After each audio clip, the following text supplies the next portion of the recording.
नमस्कार good morning सांग मैंने आज बहुत परिमाण में शीत कहतुनि आज आम सब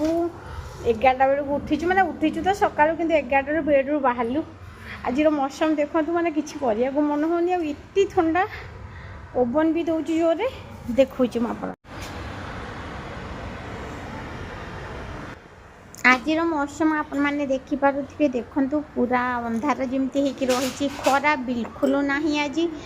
आ शीत तो प्रबल परिमाण में ता सहित पवन भी जोर दौची जो बाहर को बाहर माने एते शीत लगुच 12टा पर है कहीं जड़े लोक बाहर देखा ही मिलूना शीत प्रबल